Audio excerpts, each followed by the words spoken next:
안녕하세요. 반갑습니다. 자, 형법 최신 판례 4월달입니다. 자, 사망 환자 부검 이전에 작성된 사망 진단서가 있었어요.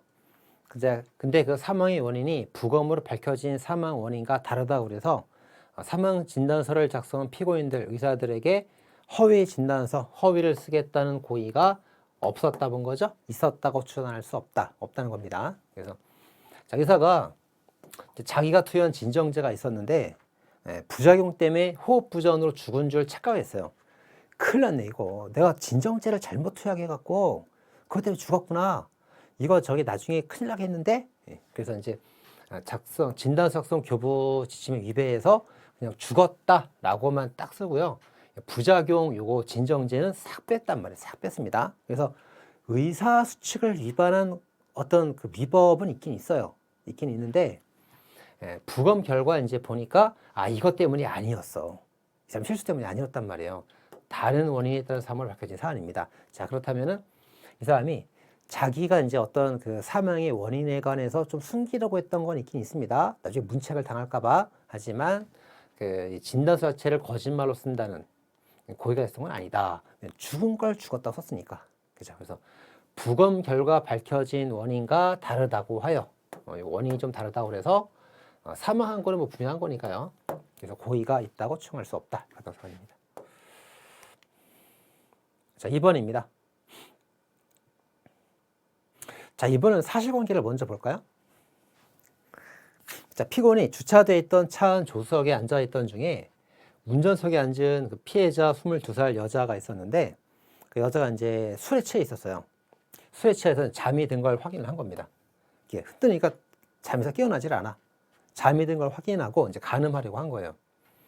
근데 정신을 차린 피해자가 이제 거부하며 항의하는 바람에 미수에 그친 거예요. 그래서 자는 줄 알고 간음을 하려고 했는데 중간간 하려고 했는데 이 여자가 이제 깼었잖아. 막 거세게 대항하는 바람에 미수에 그쳤단 말이에요. 그죠? 자, 그러면 이제 항의하는 바람에 미수에 그치게 된 겁니다. 그 이제 불륜미수 같기도 하고 장애미수 같기도 하고 애매하다 이거지. 근데 보니까 법원에선 중간간 불륜미수가 된다고 인정을 하는 것 같아요. 이렇게. 자, 공소사실이 중간간죄 장애미수가 되고 그래서 검사가 기소를 할 때는 장애미수로 기소를 했단 말이에요. 그래서 지금 장애미수 재판을 받고 있습니다.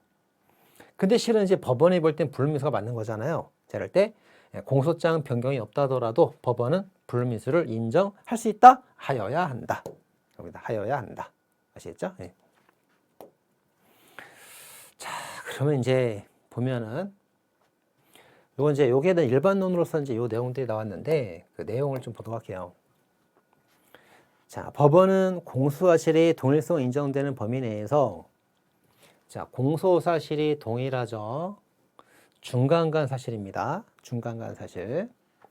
인정되는 범위 내에서 피고인의 방어권 행사에 실질적 불이익이 초래될 염려가 없다고 인정된다면 방어권 행사에 불이익이 없대. 불이익이 없대. 지금 장애미수로 지금 공소가 제기돼서 재판을 받고 있거든요. 장애미수는 임의적 감경입니다. 근데 법원이 볼 때는 불륜미수죠. 자, 불륜미수 임의적 감면이란 말이에요. 그죠? 임의적 감경, 임의적 감면이면 불륜미수가 형벌이 더 약해요. 면제까지 가능하기 때문에. 그래서 오히려 피고인 입장에서는 장애미수보다 불륜미수가 더 좋은 거예요. 그래서 방어권 행사에 별 위험이 불이익이 없습니다. 오히려 더 좋아졌단 말이지 불이익이 없단 말이지. 그렇죠? 자, 이럴 때에는 공소장이 변경되지 않았다 하더라도 검사가 공소장을 변경하지 않았다 하더라도 장애미수로 유지했다 하더라도 불륜미수로 바꾸지 않았다 하더라도 직권으로 법원 직권으로 공소장에 기재된 공소사실 뭡니까? 중간간 장애미수와 다른 범죄 사실 뭡니까? 불륜미수를 인정할 수 있다. 원칙은 할 수 있다요. 원칙은 할 수 있다. 자, 그런데 실제로 인정되는 범죄 사실의 사안이 가볍지 아니하여 실제로 인정되는 게 뭐예요? 중간간 불륜미수가 실제 인정되는 거죠. 그죠? 사안이 가볍지 아니하여 자, 사안이 가볍지가 않대. 중간간죄 인정되면은 형벌이 세요. 3년 이상 징역이라 형벌이 세다고. 사안이 가볍지 않아. 뭐 단순 폭행 정도가 아니라고. 중간간은 중대범죄란 말이에요. 가볍지 아니하여 공소에 변경되지 않았다는 이유로 처벌하지 않게 된다면, 무죄가 된다면, 이런 나쁜 놈을 무죄로 처벌하지 않게 된다면 적정 절차에 의한 신속한 실체 진실의 발견이라는 형사우선 목적에 비추어 현재의 정의형평에 반하고 인정되는 경우라면, 자, 무죄로 하면 안 돼. 이 나쁜 새끼를 무죄로 하면 안 된단 말이에요. 정의형평 위반된단 말이에요. 그죠? 그럴 때는 직권으로 범죄 인정해야만 된다. 됩니다. 해야만 된다. 자, 다시 한번 해볼까요? 자, 갑이 이제 중간간을 하려는 사실관계가 있었고, 이제 공소사실은 이제 장애 미수가 되고,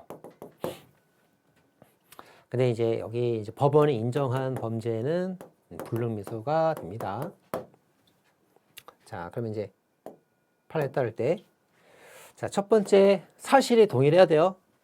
사실이 중간간 사건 동일한 사실입니다. 두 번째, 임의적 강변보다 임의적 감면이 더 형벌이 낮으니까 방어의 불이익이 없죠. 그래서 1번, 2번 다 됐단 말이에요. 자, 그러면 일단은 이제 공소장 변경이 없어도 법원이 불능미수를 인정할 수 있다가 되는 게 원칙이란 말이에요. 그렇죠?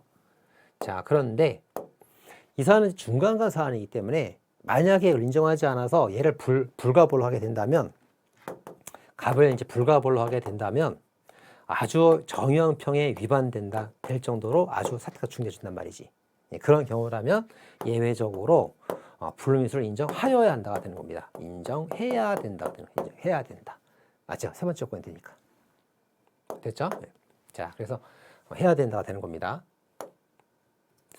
자, 원칙은 할 수 있다는데 처벌하지 않는 게 정의형평에 반하면은 해야만 된다 되는 거예요. 그래서 이 사건도 하여야 된다가 맞는 거지, 할 수 있다 그럼 틀린 말 되는 겁니다. 지금 아래줄에 다 써놨죠. 읽어보시면 되겠습니다.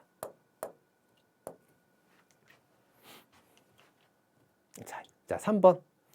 자, 3번은 쉬워요. 그래서 이제 307조 제1항이 뭡니까? 사실적시 명예손죄죠. 그럴 때 위법성 조각사유 310조가 있는데 이게 그 상과 명예손죄에도 유추 적용된다 이런 판례입니다. 위법성 조각사유는 유리한 사유이기 때문에 유추 적용해도 돼요. 자, 위법성 책임을 인정하고 유죄가 되고 처벌하는 불리한 사유라면은 유추해서 가면 안 됩니다. 근데 위법성 조각사유는 무죄가 되는 거고 유리한 사유니까 유리한 사유는 유추 적용해도 된단 말이에요. 그래서 된다. 자, 4번입니다. 자, 사기로 인한 특정경제법, 특경법이죠. 우리 특경법이라고 하죠. 줄임말로. 특경법. 위반죄는 편취한 재물 이익 가액이 5억 원 이상일 때 이상인 것을 구성 요건으로 이제 하고 있고 가액에 따라서 형벌도 가중됩니다. 그래서 가액에 따라 형벌이 가중되니까 가액을 산정할 수 없는 경우에는 특경법 적용할 수가 없어요. 없습니다. 예. 자, 좀 정리해 보면은, 자, 특경법 같은 경우에 이제 경제사범을 처벌하는 법률이에요. 이제 5억 원 이상이면 가중처벌합니다. 이거 암기해야 돼요. 자, 그 다음에 이제 특가법. 자, 특가법에서는 이제 3천만 원 이상이면 가중처벌을 하죠. 어디서? 뇌물죄에서. 그것도 승진 출제가 됐습니다. 3천만 원 암기하고 있어야 됩니다. 자, 암기하고 있어야 되고. 자, 다만 이제 여기 특경법 적용되는 범위가 올해 2024년 1월달 변호사 시험 출제가 됐었거든요. 자, 우리가 이제 경제사범이다, 경제범죄, 경제사범이다 이렇게 말할 때에는 이제 뭐가 들어가냐면 편취죄하고 배신죄가 들어가요. 경제사범이라 합니다. 편취죄 뭐가 들어갑니까? 사기죄, 공갈죄 들어가죠. 배신죄 뭐 들어가요? 횡령죄, 배임죄 들어가죠. 그래서 이게 경제사범들이야. 경제사범들. 4개에는 특경법 적용된단 말이에요. 자, 그런데 탈취죄는 적용되지 않습니다. 탈취가 뭐예요? 약탈해서 뺏는 거라고. 무식한 새끼들, 무식하게. 그래서 탈취죄 뭐가 있습니까? 절도죄, 강도죄가 있죠. 탈취죄. 얘들은 경제사범이 아니고 무식한 애들이라고. 제한적이긴 하지만. 그래서 얘네 둘에는 특경법이 적용되지 않습니다. 요것들에만 적용되는 거예요. 5억 이상일 때. 요게 올해 변호사 시험 기출이에요. 암기하셔야 됩니다. 아시겠죠? 자, 그리고 이 사건에서 이제 이 사안은 어떤 경우였냐면 피해자로부터 교부된 9억을 받았어요. 그럼 9억이면 이제 사기 범의 액수가 9억이니까 가중처벌 되겠네. 근데 우발 채무 2억을 우발 채무가 뭐지? 우발적으로 채무가 될 수도 있고 안 될 수도 있는 거. 될 수도 있고 안 될 수도 있는 거. 자, 2월 공여 7억을 편취 평가해서 특경법에 지금 원시에 잘못이 있다고 하는 사안이다. 그래서 이거는 채무가 있을 수도 있고 없을 수도 있고 우발적인 거니까 액수를 알 수 없다가 맞는 거예요. 액수가 2억이니까 공제해서 7억에 하면 안 되고 그러니까 액수를 알 수 없게 산정할 수 없다 이렇게 되는 겁니다. 산정할 수 없다. 아시겠죠? 네. 자, 이제 그런 사안이에요. 산정할 수 없다면 특경법 적용할 수가 없다. 아까 정리 쭉 다 해드렸죠? 자, 5번. 5번은 뭐 중요한 판례는 아닙니다. 그래서 자, 근로기준법에 보면은 이제 확정된 구제명령 내용은 재심판정을 이행하지 아니한 자,